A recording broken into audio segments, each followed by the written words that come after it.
आज का प्रातः क्लास है 15 जून 1968। ये है याद की यात्रा। और यात्रा में तो बहुत लोग जाते हैं।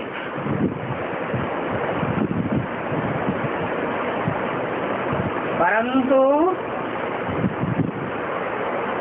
उसे स्थूल यात्रा के यात्री तुम नहीं हो।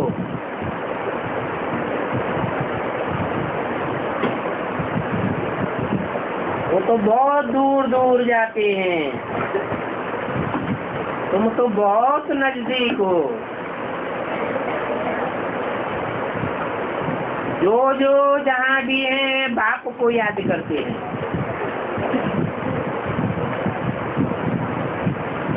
और याद करते हैं तो ऑटोमेटिक नजदीक आ जाते हैं।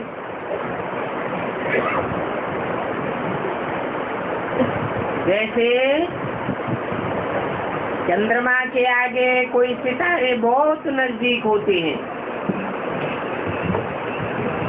बहुत चमकते हैं। कोई दूर भी होते हैं, कोई नजदीक भी होते हैं। तुम भी आत्मा रूपी सितारे हो। देखने में आता है ये स्टार तो बहुत चमकता है। आत्मा रूपी स्टार की रोशनी आंखों से चमकती है ना।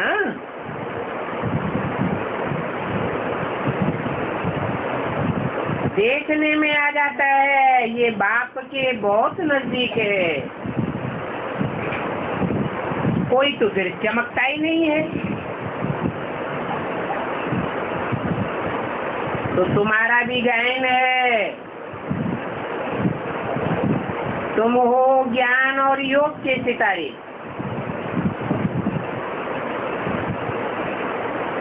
धरती के चैतन्य सितारे, और वो है आसमान के जड़ सितारे।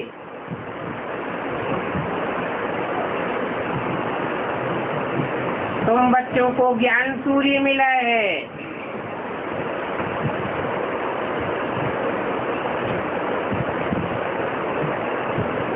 और ये ज्ञान सूर्य बाप ज्ञानी तू आत्मा तुम बच्चों को ही याद करते हैं। जो सबसे कुल बच्चे हैं तो ज्ञान सूर्य बाप भी उन्हों को याद करते हैं, क्योंकि ज्ञान की सर्विस करते हैं। खुद में ज्ञान होगा तो दूसरों को सुनावेंगे।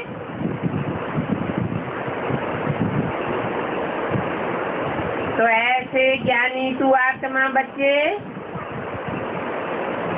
बाप को याद करते हैं।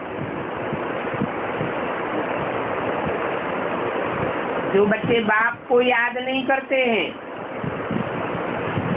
उनको बाप की याद भी नहीं पहुंचती है, क्योंकि दिल से दिल को राहत होती है।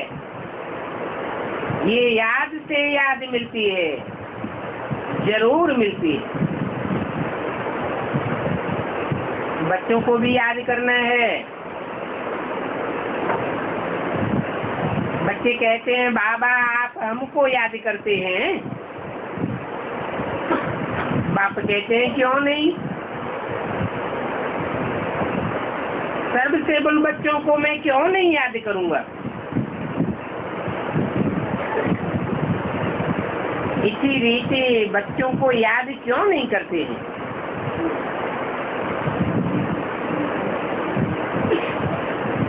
जो याद की ताकत से बहुत पवित्र बनते हैं और बाप से जिनका बहुत प्यार है तो कष्ट भी ऐसी करते हैं। तो हरेक अपन को पूछे कि हम कहाँ तक बाबा को याद करते हैं। एक की याद में रहने से फिर जैसे कि पुरानी दुनिया भूल जाएगी। बाप को याद करते करते जाकर मिलते हैं। अभी मिलने का समय आया हुआ है, हैं? कौन से सन की वाणी है? 68 की वाणी है।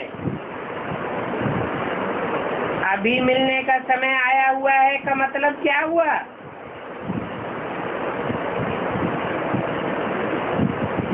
कि बच्चे बाप से प्रैक्टिकल में अभी मिलन मनाने वाले हैं। ये ड्रामा का राज भी बाप ने बच्चों को समझाया है। बाप आते हैं तो आकर के अपना रूहानी बच्चा बनाते हैं। शूद्रों को रूहानी बच्चा नहीं कहेंगे, वो तो देह अभिमान में रहने वाले हैं। ब्रह्मा द्वारा शूद्रों को ब्राह्मण बनाते हैं, और ब्राह्मणों में भी फिर छटनी होती है। इनकी आत्मा की सुई खत रहित होती है। उनके लिए समझा जाए कि बाप से मिलने का समय आया हुआ है। बाप उनको अपना रूहानी बच्चा बनाते हैं।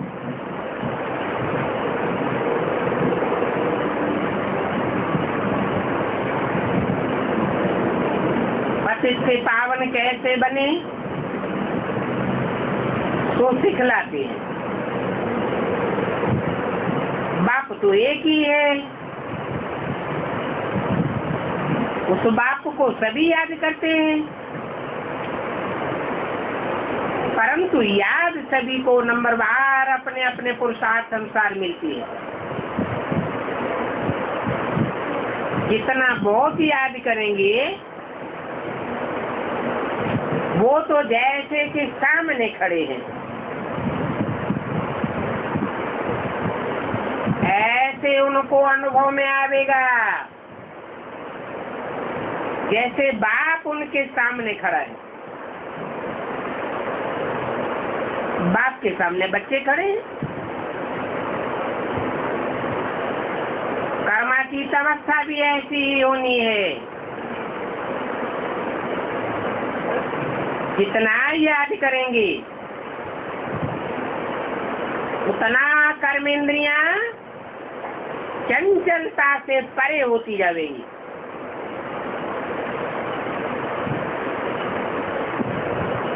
बच्चे जानते हैं कर्मेंद्रियां बहुत चंचलता करती हैं। उसको कोई माया कहा जाता है। तो कर्मेंद्रियों से अर्थात कर्मेंद्रियों की चंचलता से कोई भी खराब काम नहीं होना चाहिए। जैसे नागे सन्यासी होते हैं,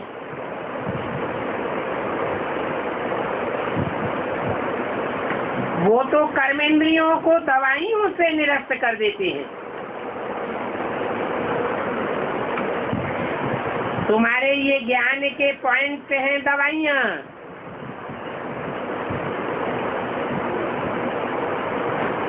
याद भी तुम्हारी दवाई है।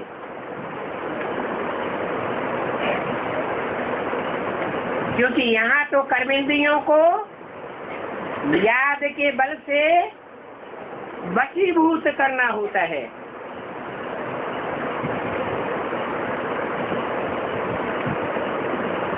ये है याद की यात्रा। इस याद की यात्रा में कर्मेंद्रियों को कोई निरस्त करने की बात नहीं है।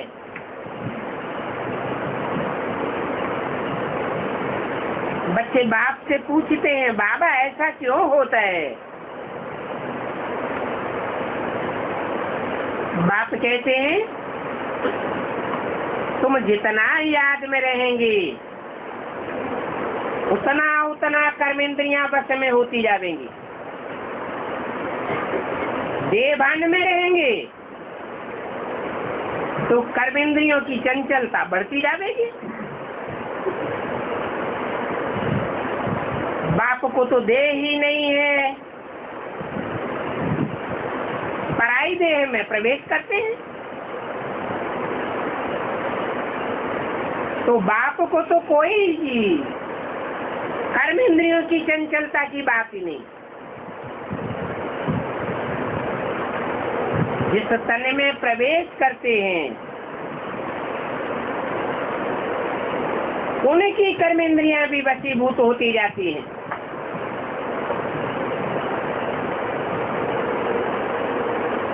आखिरी ये कर्मेंद्रियां पूरी बस में हो जाएंगी। इसको कहा जाता है कर्मातीत अवस्था। इसलिए भारत का प्राचीन योग गाया हुआ है और ये कर्मेंद्रियों को वशीभूत करने का प्राचीन योग तो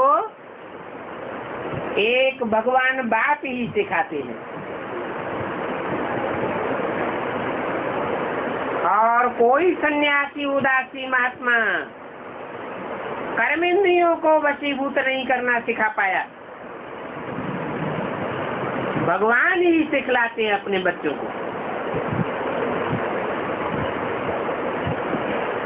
ये तो जानते हो सबसे कड़ी कर्मेंद्रिय है काम विकार की।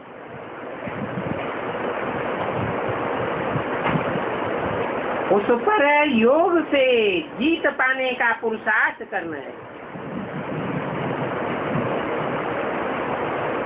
अभी सहज सहज कर्मेंद्रियां बस में नहीं हो जाएंगी।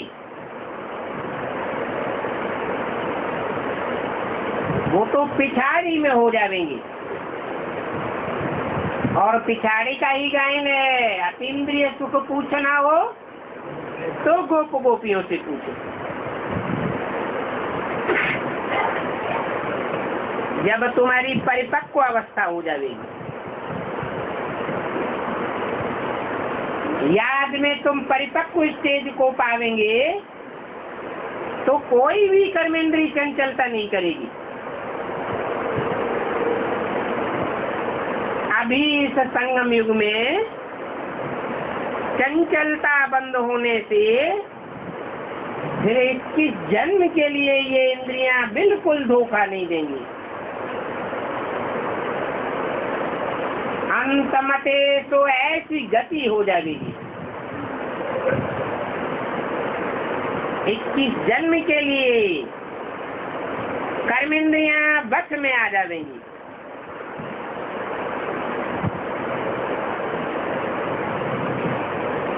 सबसे मुख्य है काम। याद करते करते कामेंद्रिय वश में हो जाएगी। फिर उससे कोई भी उल्टा काम नहीं होगा।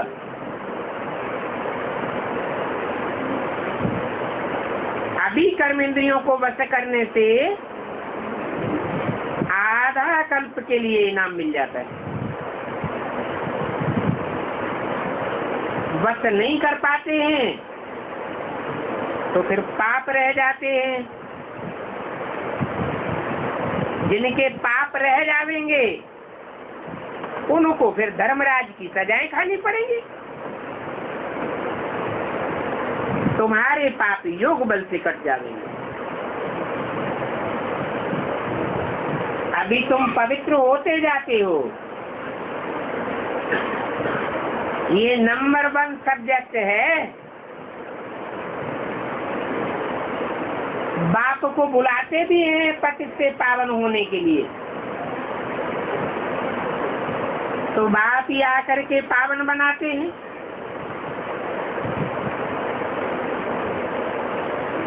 आवे ही नहीं तो पावन बनेंगे कैसे?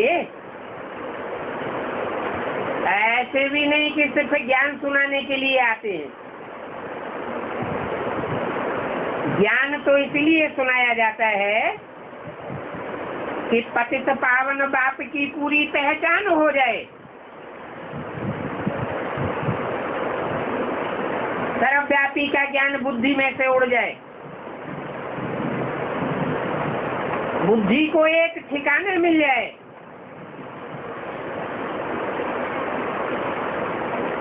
बच्चे जानते हैं कि बाप ही नॉलेजफुल है।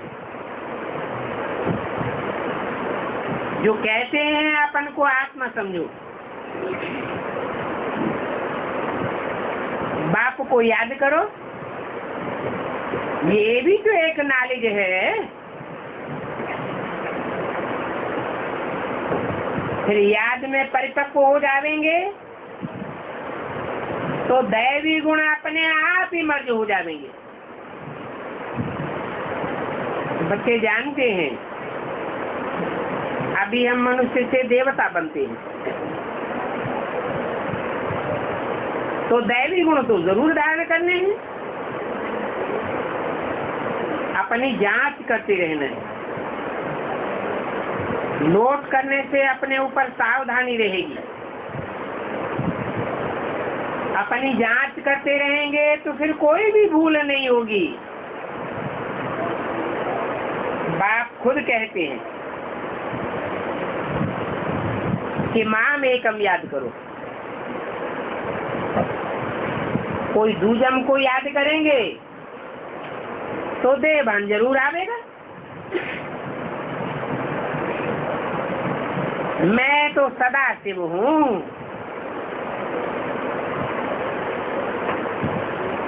सदैव आत्मिक की स्थिति में रहने वाला हूँ, तो सिर्फ मुझे ही याद करना है। वो बाप जब आते हैं तब ही डायरेक्शन आदि देते हैं।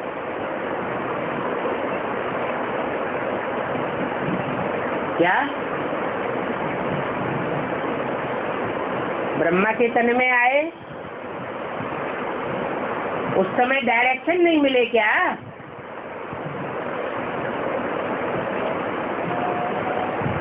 ब्रह्मा के द्वारा बाप ने कर्म करके दिखाए, तो बच्चों को कर्मों में ब्रह्मा को फॉलो करना है, परंतु डायरेक्शन बाप के ऊपर चलना है। बाप के डायरेक्शन पर चलेंगे तो कभी भी भूल नहीं होगी।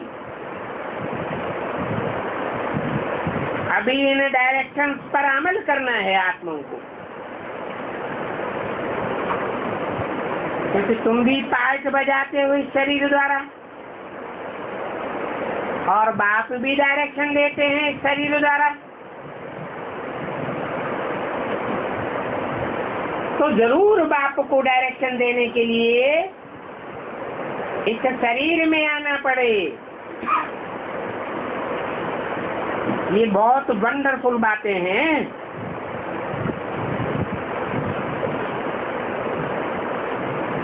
बाप की पहचान के लिए ये त्रिमूर्ति का चित्र कितना क्लियर है।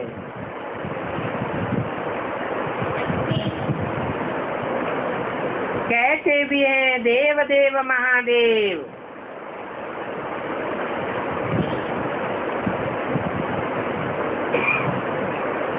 त्रिमूर्ति में ब्रह्मा भी बैठा हुआ है। वो ब्रह्मा तपस्या करके यह नारायण बनते हैं। फिर 84 जन्मों के बाद ये ब्रह्मा बनते हैं।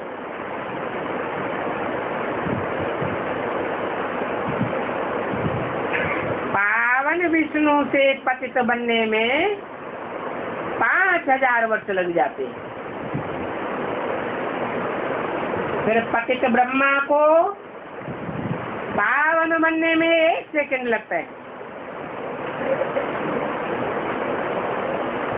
तो ये बात भी बुद्धि में बच्चों को याद रहे कि हम ब्राह्मण ही स्वदेवता थे। फिर हमने ही 84 का चक्कर लगाया। जो 84 का पूरा चक्कर नहीं लगाते हैं वो देवता धर्म की पक्की आत्माएं नहीं है। वो कम जन्म लेने वाले ब्राह्मण तो देवता बनने वाली आत्माएं जरूर द्वापर युग से दूसरे धर्म में कन्वर्ट हो जाएंगी और भारत को धोखा दे देंगी।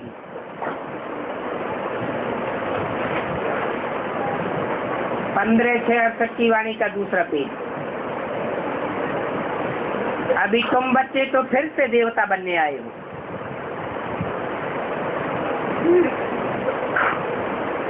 ब्राह्मण तो देवता बनते हो तो फिर देवताओं की डायनेस्टी हो जाती है। तो देवताओं की डायनेस्टी तुम्हारे द्वारा शुरू होती है और जो नंबरवार कच्चे पक्के ब्राह्मण हैं उनके द्वारा डायनेस्टी नहीं शुरू होती।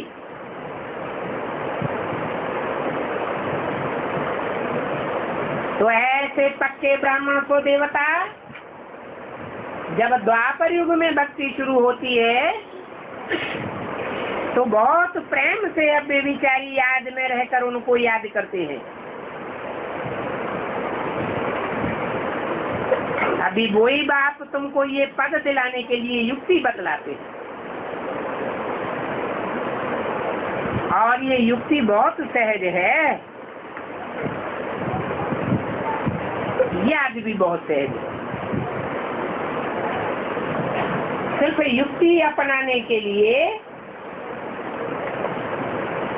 जो बुद्धि रूपी घड़ा है या बुद्धि रूपी बर्तन है वो पवित्र चाहिए, औरों का संग नहीं चाहिए, औरों की याद भी नहीं चाहिए।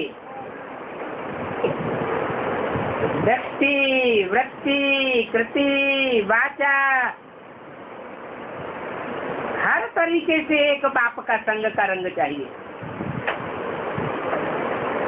औरों का संग लेते रहेंगे तो बुद्ध रूपी पात्र पवित्र बनता रहेगा। कहते हैं शेरनी का दूध सोने के बर्तन में ही ठहरता है। तो बुद्ध रूपी पात्र को सोना अर्थात सच्चा बनाना है, झूठा बनाना माना बेविचारी होना।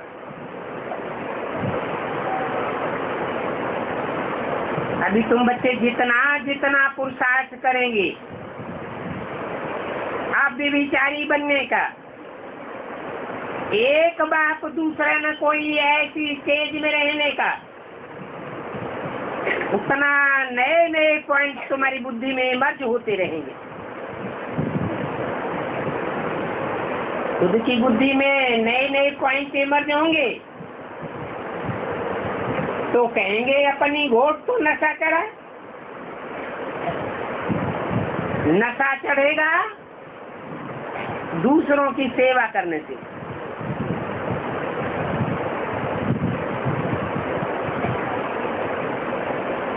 ये बुद्धि को जैसे खुशी की खुराक मिल जाती है, ज्ञान अच्छा सुनाते रहेंगे, ऐसे समझेंगे जैसे कि बाबा हमारे में प्रवेश करके मुरली चलाए रहे। हमारी आत्मा तो बुद्धू है, अंतिम जन्म में तमो प्रधान है, बाप दादा ही चलाए रहे हैं। कर्म करावनहार कराए रहा है। तो बच्चों को बाबा बहुत मदद करते हैं। कभी दृष्टि की मदद देते हैं सेवा की फील्ड में, कभी ज्ञान की मदद देते हैं। अब जो बच्चे जितनी हिम्मत करें सेवा के फील्ड में रहने की, औरों का कल्याण तो करना ही है।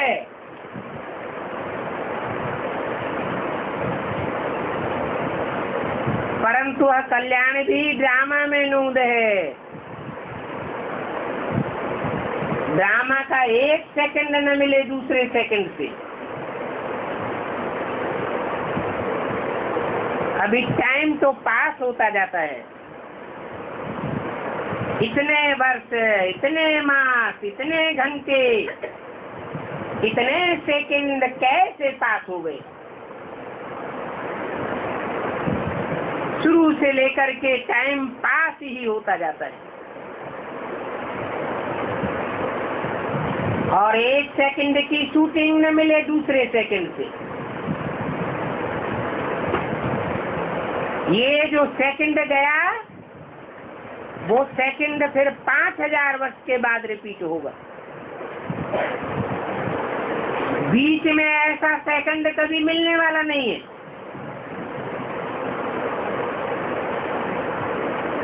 तो ये बात अच्छी रीति समझाना है कि बाप सर्वव्यापी नहीं है, एक व्यापी होकर के मुकर्रर रथ में आता है। ऐसे बाप की अब बेविचारी याद जरूर करना है जिससे विकर्म विनाश हो जाए। इसके अलावा पाप कर्मों को भस्म करने का कोई दूसरा उपाय नहीं है। इतना समय जो कुछ करते आए हो 63 जन्म से, वो सभी की भक्ति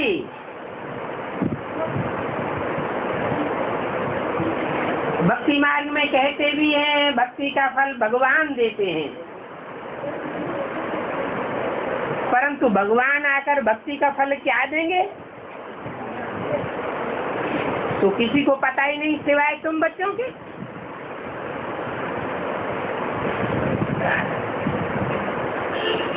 क्या फल देते हैं, कब देते हैं, कैसे देते हैं, ये कुछ भी पता नहीं है। बाप जब आवे फल देने के लिए तब लेने वाले देने वाले दोनों इकट्ठे हों।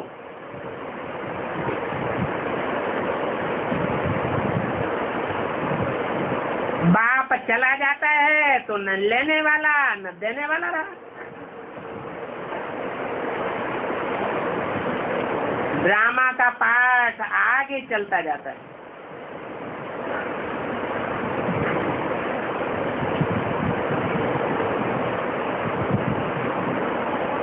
सारी हयाती में अभी अंतिम जन्म है।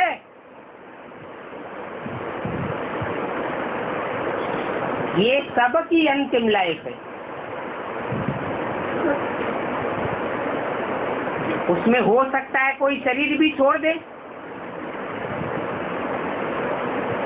क्योंकि कोई दूसरा पार्ट बजाना है तो नया जन्म भी ले सकते हैं।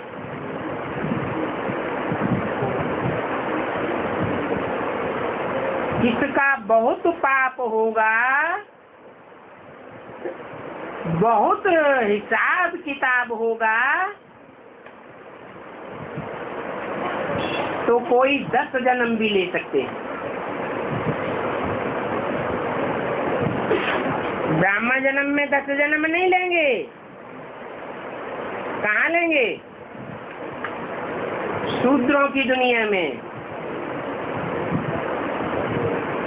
ब्राह्मण जन्म में बहुत बहुत करके 2-3 जन्म ही होते हैं, इससे जास्ती जन्म नहीं होते।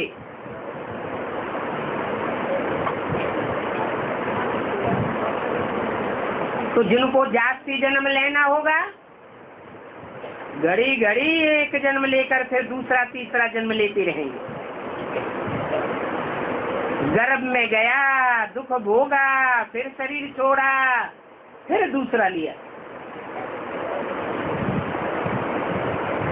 काशी करवट में भी ये हाल होता है, क्योंकि जन्म जन्मांतर के पाप सिर पर बहुत हैं।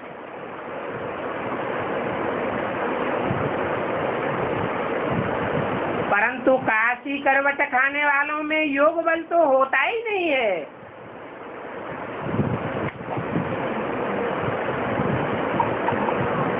भक्ति मार्ग में काशी करवट खाना ये है अपने शरीर को घात करना।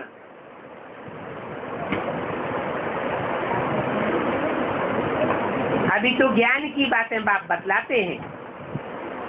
भक्ति मार्ग में भी कहते रहे, बाबा आप जब आवेंगे तो हम बाप पर बलिहारी जावेंगे। ये बलिहारी जाना ही पूरी श्रीमत पर चलना है। ये है ज्ञान मार्ग का काशी करवट।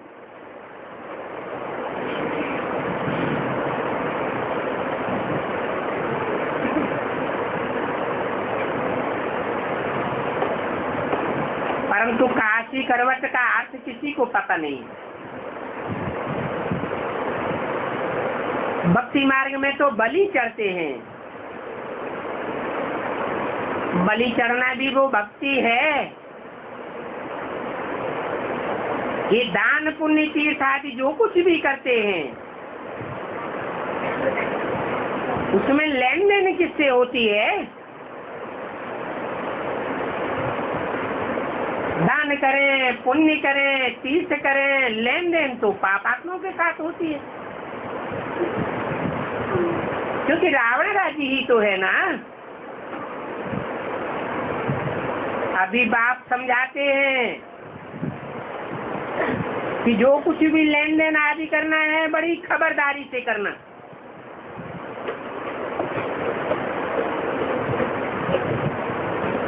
कहाँ कोई खराब काम में न लगाए देवे।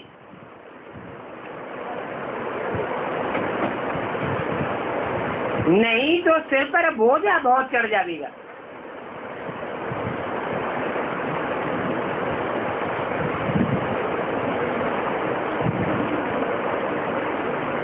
तो दान पुण्य भी बड़ा खबरदारी से करना है।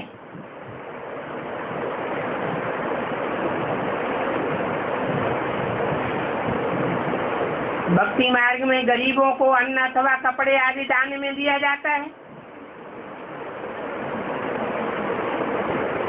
आजकल तो धर्मशाला आदि भी बनवा कर देते हैं, क्योंकि साहूकारों को तो बड़े बड़े महल होते हैं और गरीबों के लिए तो झोपड़ियां ही हैं। वो बेचारे गरीब तो गंदे नालों के आगे पड़े रहते हैं। जैसे कि वह गंदे नालों के किनारे रहने के लिए घिरे हुए हैं, तो उनको बात आदि भी नहीं आती।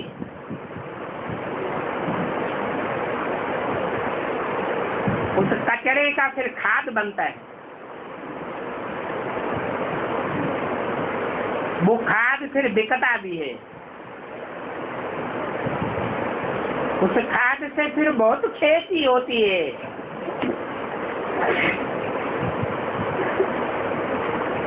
सतयुग में तो ऐसे किचड़े आदि की खेती होती ही नहीं है। वहाँ तो मिट्टी ही बड़ी नहीं होगी। उस दुनिया का नाम ही है पैराडाइज। नाम भी गाया हुआ है, पुखराज परी, शब्द परी।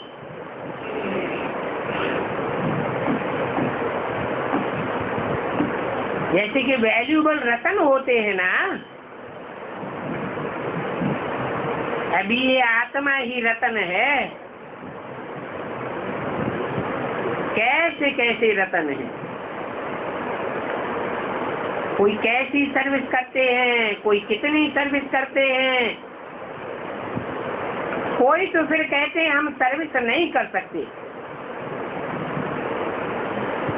अभी बाबा के रतन तो सभी है ना, परंतु उनमें नंबरवार पुरुषार्थ अनुसार हैं। जो रतन फिर पूजे जाते हैं, और पूजा तो होती है देवी देवताओं की। भक्ति मार्ग में तो अनेकानेक प्रकार की पूजाएं होती हैं। वो भी ड्रामा में सभी नूड है।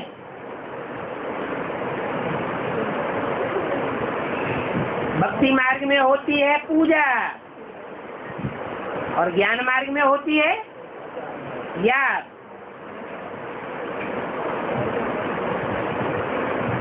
पूजा भी व्यभिचारी होती है और याद भी व्यभिचारी हो जाती है। पहले पहले तुम आप व्यभिचारी पूजा करते थे। जिन्होंने अब व्यभिचारी पूजा की होगी, जिनके वो संस्कार पक्के होंगे, वो अभी भी व्यभिचारी याद में रहने का पुरुषार्थ करेंगे। तो ये सभी ड्रामा में नूद है। ये नूद देख करके मजा आता है। हम सभी एक्टर्स हैं। इस समय तुमको नॉलेज मिलती है।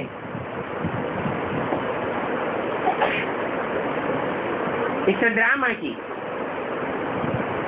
ये नॉलेज लेकर के तुम बहुत खुश होते रहते हो। जानते हो कि ड्रामा में भक्ति का भी पार्ट है, और इस संगम युग में भक्ति मार्ग की नूद करने वालों का भी पार्ट है।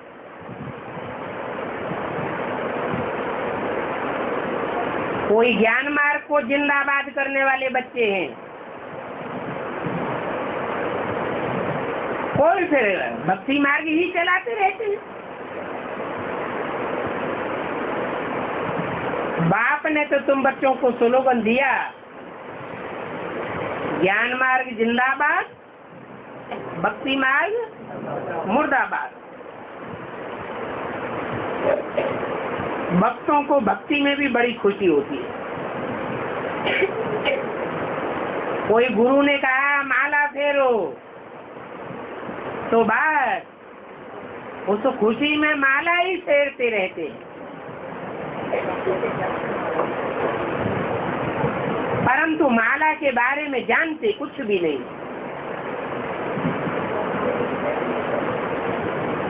अभी शिव तो है निराकार, उनको भला फिर दूध पानी आदि क्यों चढ़ाते हो?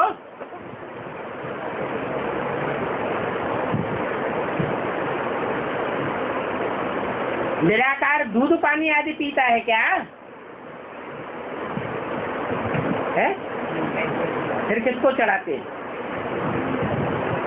और इसकी शूटिंग कैसे करते हैं? भक्ति मार्ग में जो भी क्रियाकलाप होते हैं उनकी शूटिंग कहाँ होती है? अभी संगम युग में हो रही है। तो जो दूध पानी चढ़ाते हैं, फल फूल चढ़ाते हैं, ये कहाँ की शूटिंग है? संगम युग की तो है, लेकिन कैसे है? किसके ऊपर? शिव तो बिंदी का नाम है। हाँ, जो साकार मुकर्रर रथ है, वो रथ ही पहले अज्ञानी था। उस अज्ञानी रथ को देश के ज्ञान वालों ने दूध और पानी चढ़ा करके क्या किया? नहलाए धुलाई दिया, पूजन योग्य बनाए देते हैं।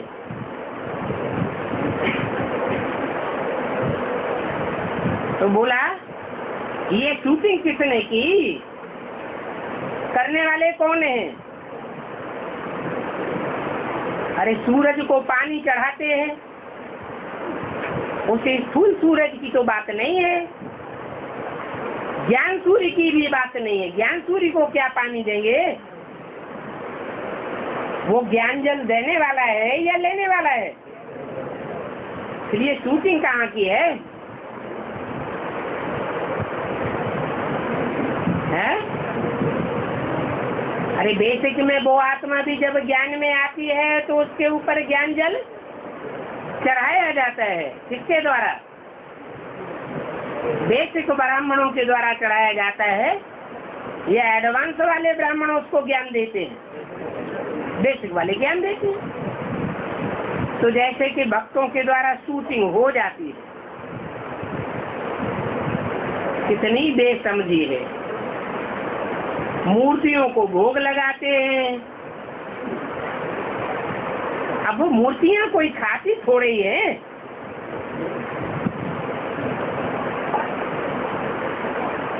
भक्ति का पेशगीर कितना बड़ा हो गया। जैसे कि झाड़ बड़ा होता है, बीज से कितना बड़ा झाड़ हो जाता है।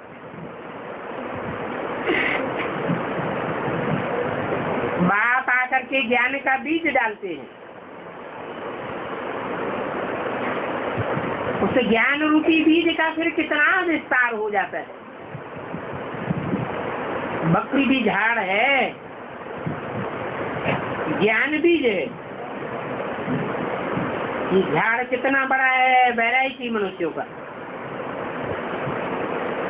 अभी तुम्हारी बुद्धि में रचयिता और रचना का सारा नॉलेज है।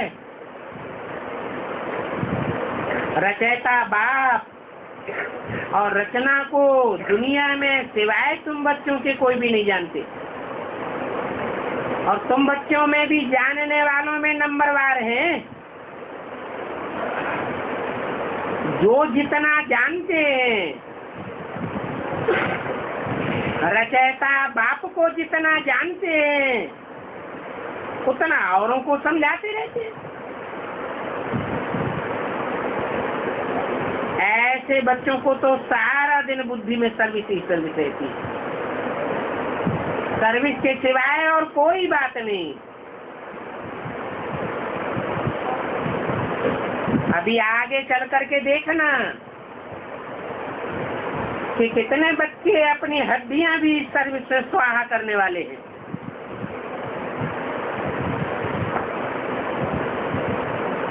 अभी तुम बच्चों ने रचयिता और रचना के आज मध्यंत को जाना है।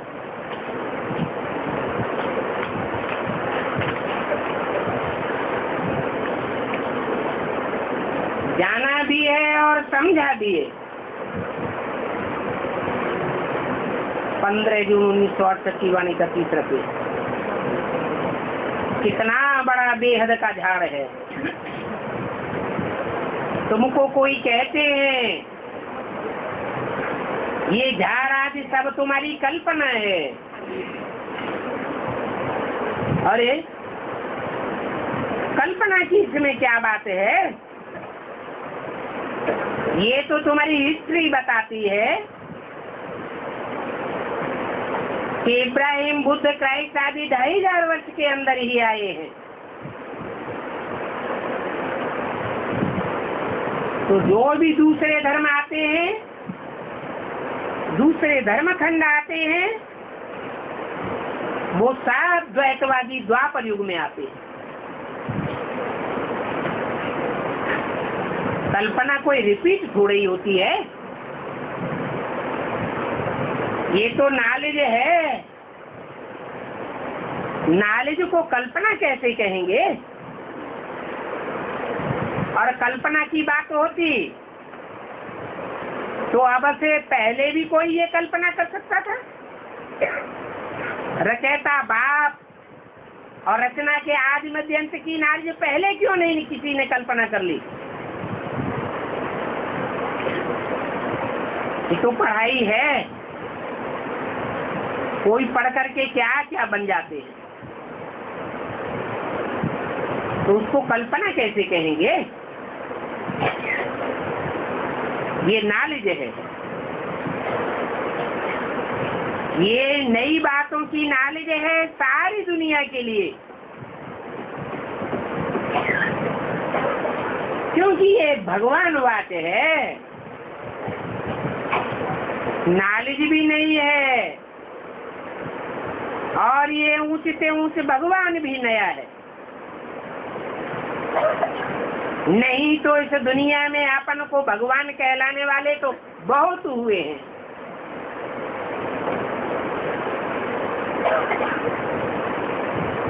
ये भी कहते हैं कृष्ण भगवानवाद, और तुम कहते हो शिव भगवानवाद।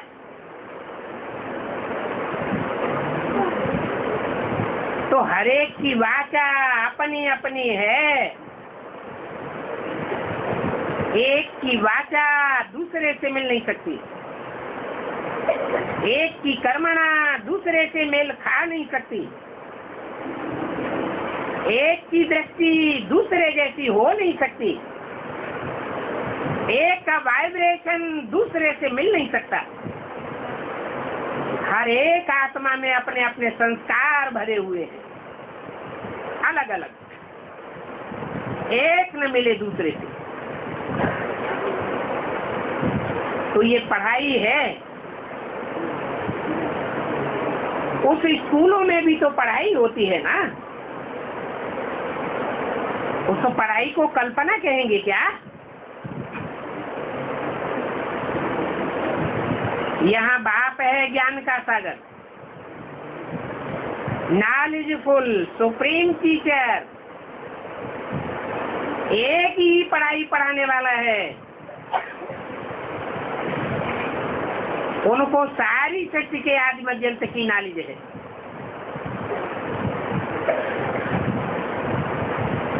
शास्त्रों में लिखा हुआ है, ऋषियों मुनियों से पूछो तुम रचयिता रचना को जानते हो? तो कहते थे हम नहीं जानते हैं। नेति नेति इति माने अंत, हम उनके आदि और अंत को नहीं जानते। अभी तुम तो समझते हो, क्यों न ऋषियों मुनियों को नॉलेज मिले भी कहाँ से? जो भी नॉलेज उठाई है वो शास्त्रों से उठाई है, और शास्त्र विकारी मनुष्यों ने लिखे हैं, न देवताओं ने लिखे हैं न भगवान ने लिखे।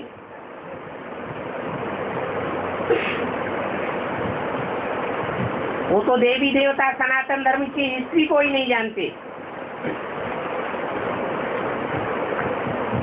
जिन्होंने इस हिस्ट्री को जाना है उन्होंने ही ऊंच पद पाया है। फिर जब संगम युग आवे तब ही बाप आकर नॉलेज पढ़ावे। तो जो नए नए आते हैं वो इन बातों में बहुत मुझ जाते हैं, इसलिए कोई भी नए को यहाँ आना अलाउ नहीं किया जाता। पहले 7 दिन का कोर्स लेवे, कोर्स लेने के बाद 7 दिन की भट्टी में पड़े।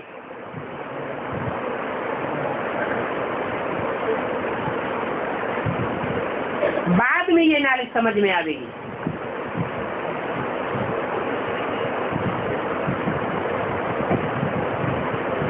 कहते हैं तुम लोग इतने थोड़े हो,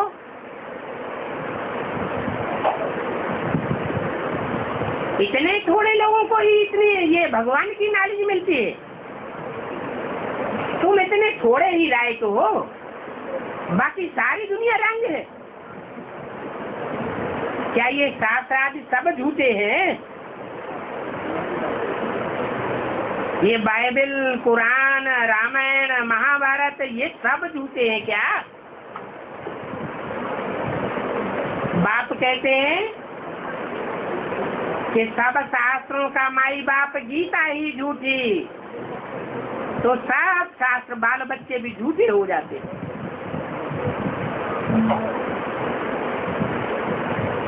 अभी तुम बच्चे जानते हो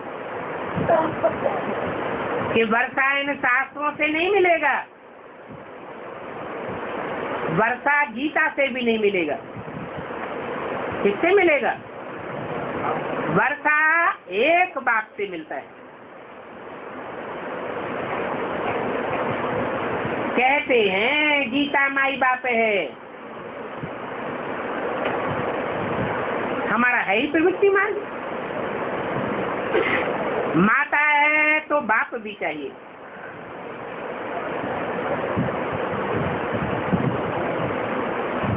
रचयिता बाप से ही वर्षा मिलता है, रचना से वर्षा नहीं मिल सकता। वेदों शास्त्रों आदि में रचयिता और रचना की नॉलेज हो ही नहीं सकती।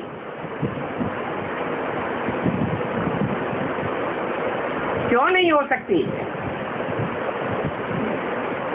क्योंकि शास्त्र लिखने वाले जो भी मनुष्य मात्र हैं वो सब जन्म मरण के चक्र में आने वाले हैं।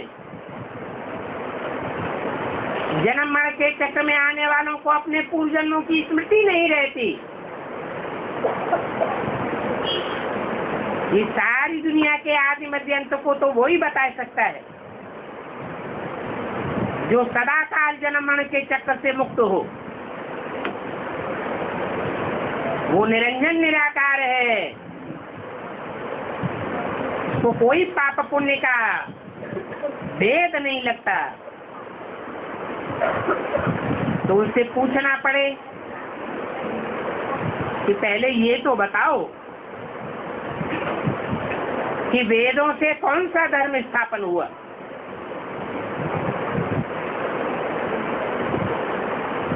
कहते हैं वैदिक धर्म स्थापन हुआ। अरे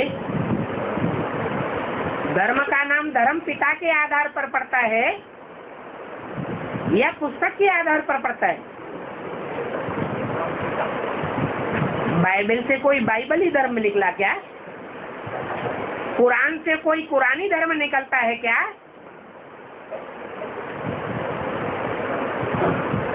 ये तो बाप आकर के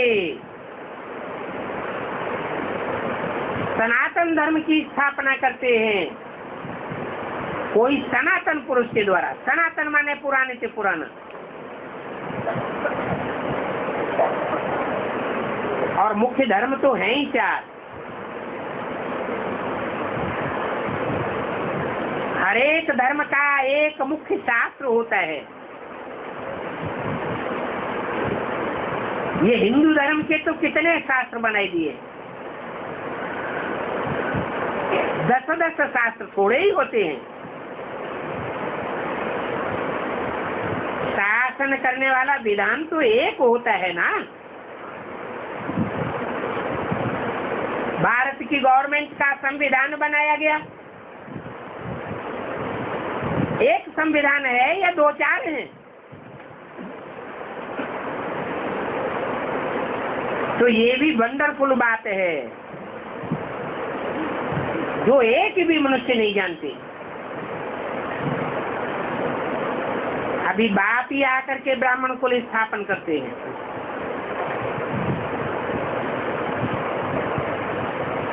जो पक्के पक्के ब्राह्मण बनते हैं तो पक्के देवता बनेंगे।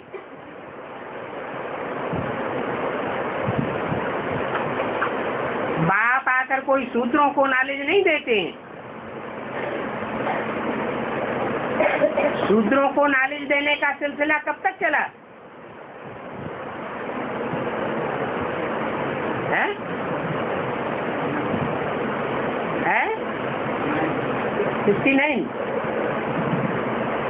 69 तक शूद्रों को ज्ञान दिया गया। उसके बाद ब्राह्मणों को ज्ञान दिया गया।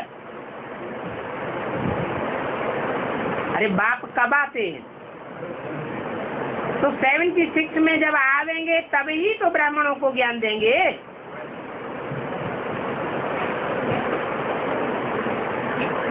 उससे पहले कौन सी मशीनरी चल रही थी? शूद्रों को ब्राह्मण बनाने की मिशनरी थी। अभी हमारी डबल मिशनरी है। तुम शूद्रों को ब्राह्मण भी बनाते हो और फिर ब्राह्मणों को देवता बनाने का भी ज्ञान बाप से दिलवाते हो।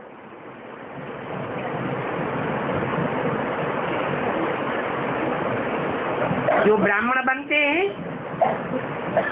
वो ही फिर सूर्यवंशी चंद्रवंशी कुल में अपना पद पाते हैं।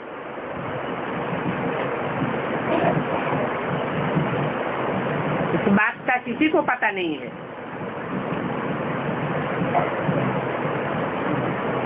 ये साथ सब रचना है। रचयिता तो एक ही बाप है।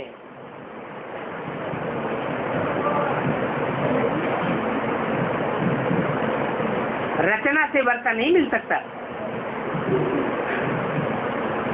वो तो बात ही है। सर्वशास्त्र में शिरोमणि गीता गाई हुई, जरूर गीता रूपी संविधान से श्रेष्ठ शासन किया गया होगा।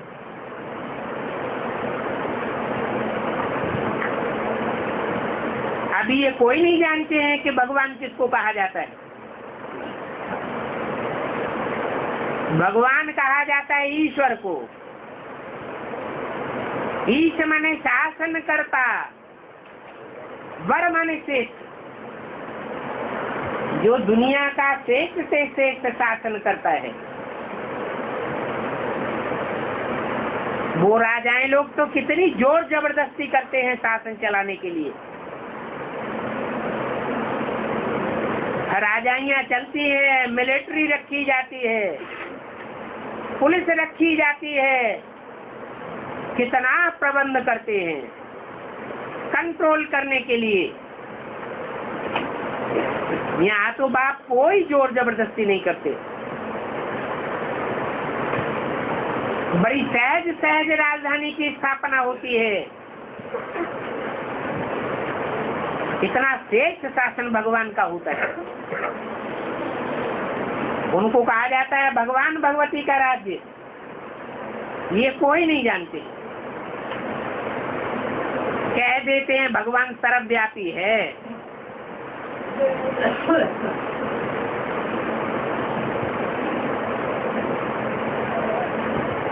जैसे अभी दुनिया के देशों में जो राज्य है वो किसका राज्य है? एक का राज्य है या प्रजा के ऊपर प्रजा का राज्य है? सब देशों में प्रजा के ऊपर प्रजा का राज्य है। तो जैसे कि सात शासनकर्ता हो गए,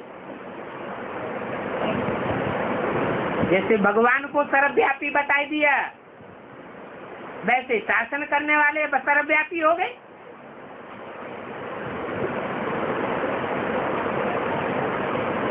फिर कहते हैं कृष्ण में भी फलाना है, फलाने में भी फलाना है। ये सर्वव्यापी की नूद भी ड्रामा में है। अभी बाप सन्मुख आकर के तुम बच्चों को समझाते हैं, सिखलाते हैं इस रथ द्वारा। क्योंकि राजधानी तो स्थापन होनी है ना, तो रथ तो जरूर चाहिए।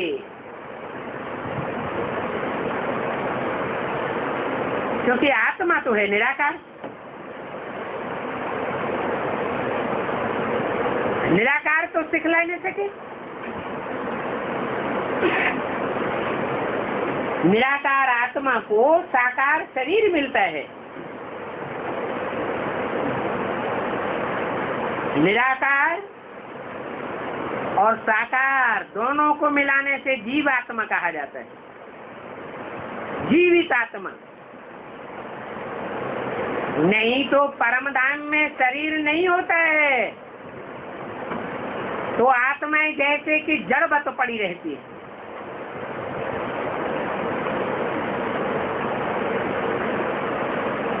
यहाँ तो दो हो जाते हैं, एक आत्मा एक शरीर। तो ये अर्थ भी किसी की बुद्धि में नहीं है कि आत्मा क्या चीज है। तो जब आत्मा को ही नहीं जानते हैं तो फिर बाप को कैसे जानेंगे। अभी बाप बैठ तुम बच्चों को रियलाइज कराते हैं कि तुम देह नहीं हो, देह को चलाने वाली तुम आत्मा हो, देह में हरकत करने वाली इंद्रियों को चलाने वाली तुम आत्मा हो।